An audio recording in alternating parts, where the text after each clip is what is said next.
لیکن یا رسول اللہ صلی اللہ تعالی علیہ وسلم میری بیوی نے حج کی تیاری کر لی ہے اور میرے دوستوں نے صحابہ نے میرا نام مجاہدین کی لسٹ میں لکھ دیا، تو میرے لیے کیا حکم ہے؟ یہ بخاری مسلم ہے۔ تو نبی پاک صلی اللہ تعالی علیہ وسلم نے فرمایا جہاد پہ کوئی اور چلا جائے گا تو بیوی کے ساتھ حج کرنے جا، اسے محرم کی ضرورت ہے، وہ تیرے بغیر کیسے جائے گی؟ مجاہدین کو تو اور مجاہد مل جائے گا، پر تو اپنی بیوی کے ساتھ جانا۔ نبی پاک صلی اللہ علیہ وسلم نے مرد کو محافظ بنایا ہے، عورت کو مرد کا قیدی نہیں بنایا، بلکہ عورت کو حفاظت عطا کی اور مرد کو اس کا محافظ بنایا۔ اب بچیاں آزاد ہونا چاہتی ہیں، اور آزادی بھی وہ والی کہ جو بنیادی طور پر آزادی نہیں، فحاشی ہے۔ میں نے بہت پہلے کہا ہے کہ اسلام بیٹیوں کو قیمتی سمجھتا ہے۔ جس بندے کے پاس 20 تولے سونا ہو وہ چوک میں لے کے نہیں آتا، وہ قیمتی چیز ہے، اس نے چھپا کے رکھی ہوتی ہے۔ تو جو نبی پاک صلی اللہ علیہ وسلم کا کلمہ پڑھنے والے بیویاں، اسلام انہیں قیمتی سمجھتا ہے، کہتا ہے کہ تم قیمتی ہو لہذا گھر کے اندر رہو، تم باہر نہ آؤ۔ لیکن عورتیں ہیں کہ ان کو بلا وجہ لوگ خراب کر دیتے ہیں اور بلا وجہ وہ اس مغالطے کا شکار ہو جاتی ہیں۔ اب آگے بڑھتے ہیں۔ قرآن مجید نے سورہ نور کی آیت نمبر 30 میں کہا کہ کل للمؤمنین یغضوا من ابصارہم، فرمایا کہ اے محبوب علیہ السلام مومن مردوں سے کہہ دو کہ اپنی نظریں جھکا کے رکھیں، اپنی نظریں۔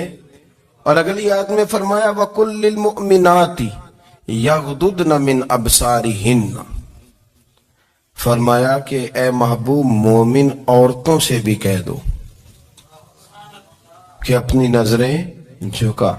مرد بھی اپنی نظر جھکا کے رکھے گا عورت کی طرف، لیکن یہ ساری پابندی صرف مرد پر نہیں، عورت بھی غیر محرم کا چہرہ نہیں دیکھے گی، اس پر بھی اسی طرح نظر جھکانے کا حکم ہے جس طرح کہ وہ ہر دکاندار کو بھائی جان کہہ کے گفتگو کرنے کی اس کو بھی اجازت نہیں ہے کہ وہ سمجھے کہ پابندی تو مرد نے کرنی تھی، میں نے تھوڑی کرنی تھی۔ وہ جس کے پاس جائے، جہاں بھی جائے، ڈاکٹر کے پاس جائے، باہر جائے، تو وہ جس طرح مرضی اس کا دل چاہے وہ بات چیت کرے، اس کی عورت کو بھی اجازت اسلام نہیں دیتا۔ بنیادی طور پہ اسلام شرم و حیا کا دین ہے، حیا کی بات کرتا ہے۔ حیا کی جب ہم تعریف کرتے ہیں تو حیا کی تعریف یہ ہے کہ کوئی کبھی چیز دیکھ کے نہ تو آپ کی طبیعت میں کراہت محسوس ہو، آپ کوئی غلط جملہ منہ سے نکالتے ہوئے ذرا جھجکیں، آپ کوئی غلط بات کرتے ہوئے تھوڑا بوجھ محسوس کریں۔ ہمارے ہاں تیزی سے فروغ پایا ہے بے حیائی نے، سنگیوں کی محفلیں، یاروں کی محفلیں، اس میں غلیظ گفتگو ہوتی ہے، الا ماشاء۔ ان دوستوں کو بڑی پاک صاف گفتگو کرنی چاہیے۔ دوستی کا رشتہ بڑا مقدس رشتہ ہے، جو یہاں ایک دوسرے سے پیار کریں گے جنت میں بھی اکٹھے داخل کیے جائیں گے۔ شرط یہ ہے کہ پیار اللہ رسول کی رضا کے لیے ہو، لیکن اس کے اندر اگر آپ کی گفتگو کچی ہو، کمزور ہو، فحاشی والی ہو، عریانی والی ہو، وہ ہمارے ہاں تو اب اس کو لوگ فیشن سمجھتے ہیں، اس کو مردانگی کی علامت سمجھتے ہیں کہ وہ جی ساری باتیں جی وہاں ہو گئی، اور جس کا جو جی چاہا اس نے کہا۔ آپ جب حیا کے دائرے میں ہوتے ہیں تو آپ خود بھی سکون محسوس کرتے ہیں۔ دیکھیں نا، آپ کو نیند سکون سے کہاں آتی ہے؟ جہاں کمرہ بند ہو، چاروں جانب دیوار ہے، اوپر چھت ہے، خالی دروازہ بھی کھلا ہوا ہونا تو جب بندہ سکون لینا چاہتا ہے تو کہتا ہے یار ذرا دروازہ ذرا بند کر دو۔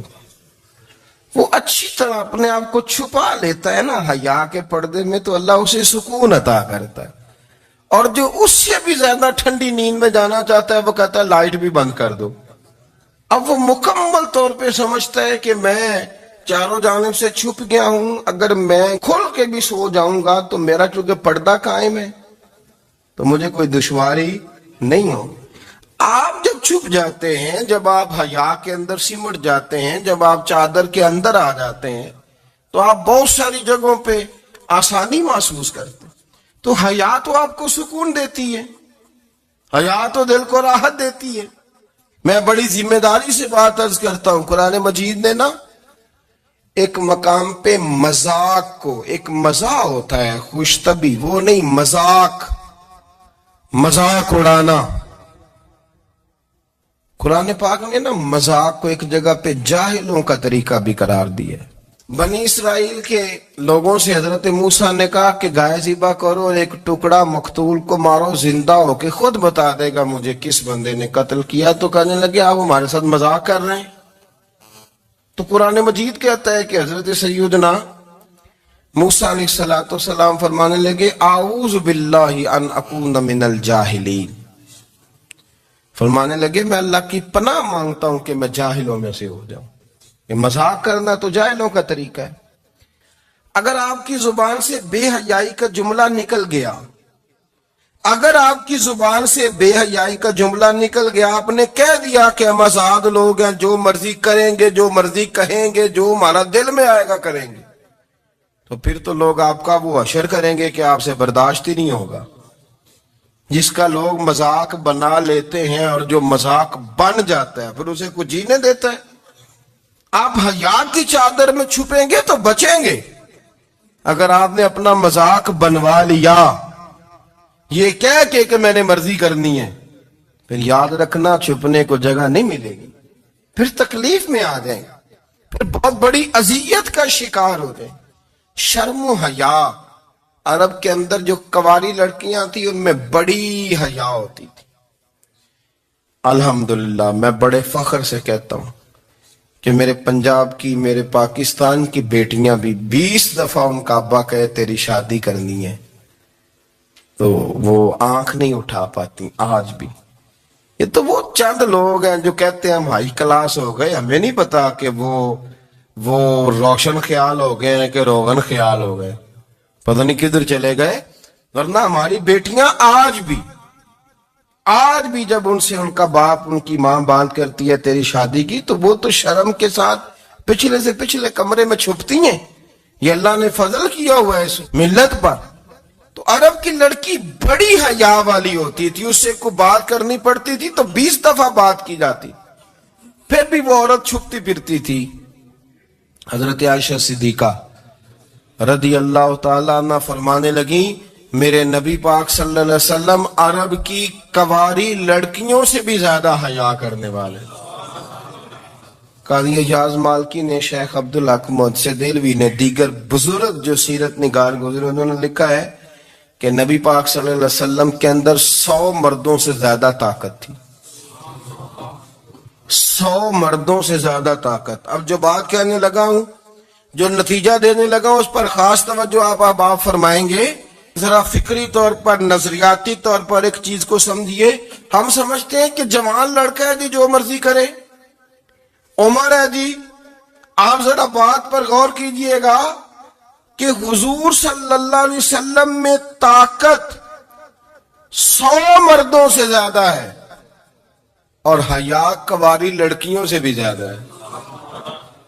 ذرا اس بات کا تقابلی جائزہ کیجئے گا کہ طاقت 100 مرد سے زیادہ ہے لیکن حیا کنواری لڑکی سے بھی زیادہ ہے.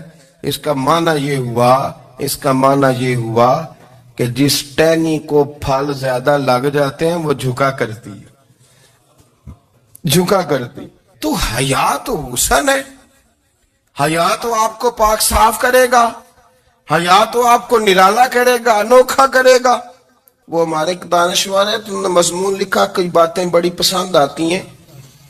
وہ کہتے ہیں کہ میری اہلیہ, ان کو بھی کسی نے نا مس گائیڈ کر دیا تھا, حالانکہ اچھی خاتون ہے, کسی نے مس گائیڈ کر دیا.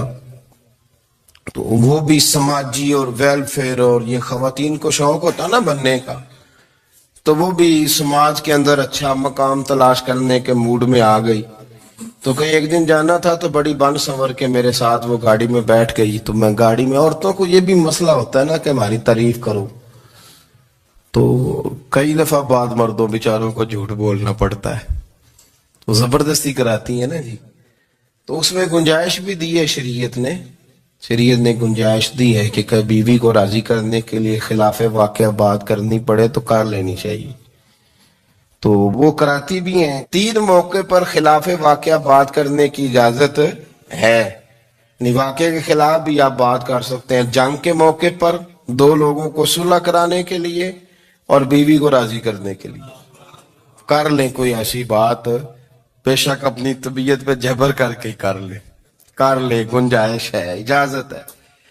تو وہ کہتے ہیں جب وہ گاڑی میں میرے ساتھ بیٹھی بن سور کے، تو وہ تقاضا کرنے لگی کہ میں نے مطلب بڑے اچھے کپڑے پہنے ہیں پر آپ نے توجہ نہیں کرائی۔ وہ سیانا بندہ تھا، وہ چاہ رہا تھا کہ میری خاتون سمجھ جائیں۔